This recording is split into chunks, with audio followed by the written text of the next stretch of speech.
This is the back side of the Sun Temple. So this is the back side of the... So this is the continuation of my other Mayan ruins video in Mexico on our cruise trip. The name of the area is in my title or in the description. I won't be able to pronounce it very well. In my other video, I mentioned the monkeys. I said I couldn't see any, but you can definitely hear them. You know there's monkeys there. The Mayans had a sacred tree, which was their favorite, and I think this is it, and I think it's called Ceiba, or also known as Kapok or Kapak, and it was hard to tell the trees apart. I was actually talking while we were there, but I was trying not to talk very loud as to not disturb other tourists. So this is a gum tree, and he said they make chiclets out of them. I don't know if it's the same as our chiclets or not. This is how grandma runs. Yes, they do. This is how children run. Are you okay? Oh, wow. All right. This is the residential area. The Mayan Beverly Hills. The Mayan houses were on top. Just the upper classes were living here. Do you remember the line, the classes? Farmers, slaves, farmers, artisans, doctors, the shamans, so the chief. The foundation like this one represents the status of the person, the power, the knowledge. If you can see the place right in front, it's a place. The tree coming up is called a strangler fig, I believe, and it's the one that takes over its host and eventually kills it.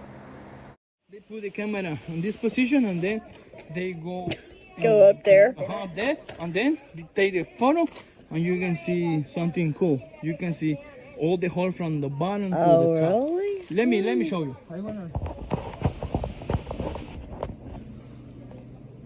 So this is a piece of allspice, and the Mayans used this to anesthetize themselves or help with pain afterwards because they put stones in their teeth. It smells wonderful. So they told us not to eat it, but because it would do stuff to us. But anyway, it smells wonderful. We rubbed it on our hands. This is that area where the upper class lived.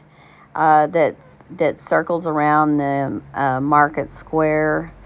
And they had 5 classes of people. The king was at the top. The priests were next. The third section was the artists, teachers, general workers.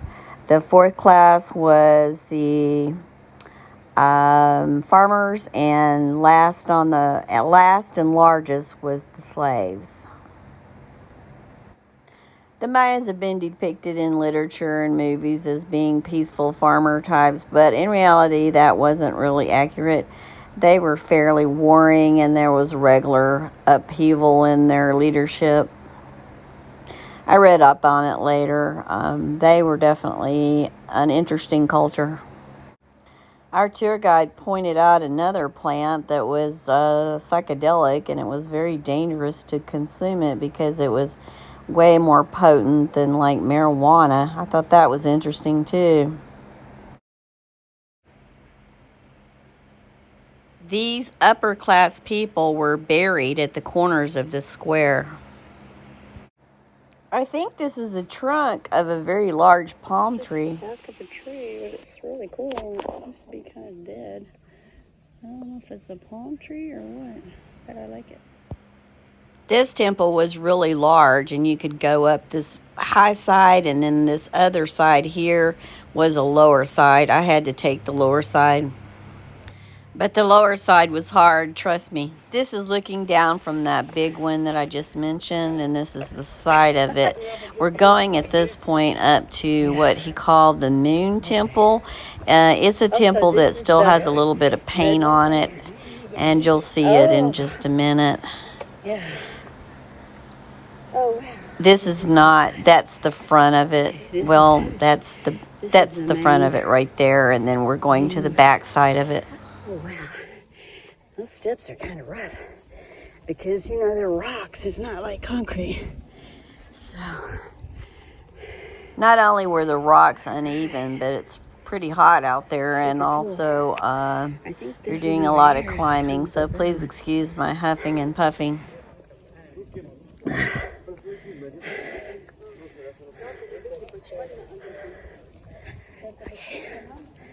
Oh, this is the really big one up here. Okay. Wow. Yeah, that was not a picnic. I'm not gonna lie. It was a little rough getting up those stairs. Mostly because it's, like I said, it's not like a concrete stairs because, you know, the rocks are not even or anything. So, there's like these trees are really neat here. Wow. Pretty grass. It's hot out here. I'm sweating pretty well, but it mostly just feels muggy. Wow, these trees are so cool. Let me go up here, see if I can get this round thing. Here's one of the main ones there. All right, this is really neat. I don't think the picture's gonna really do it justice as far as what it looks like. So it's actually pretty big looking, and I don't think this photo is gonna make it look too big.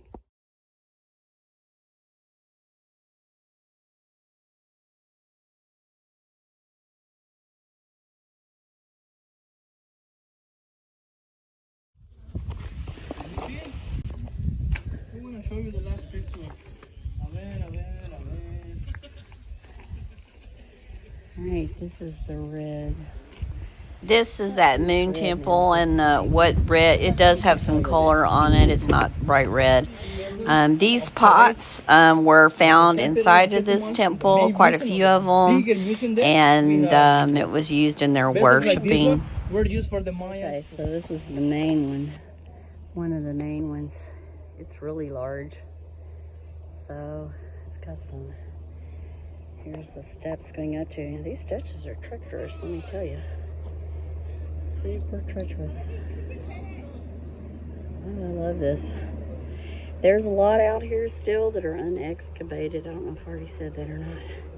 You can tell because there'll be a bunch of trees, and there'll be something really tall looking, but it's covered in dirt and trees and roots. So, but anyway, there's more of them out here. You can go up about a dozen steps, but I didn't actually try it. Here's an example of one that's unexcavated, and you can really tell that there's something under it. And we saw several of these, 4 or 5 of these. Mexico's opted currently not to excavate them, but it would be really fabulous to see a whole town. I wasn't able to determine what type of plant this was, but I fell in love with these. I wanted to take one home with me.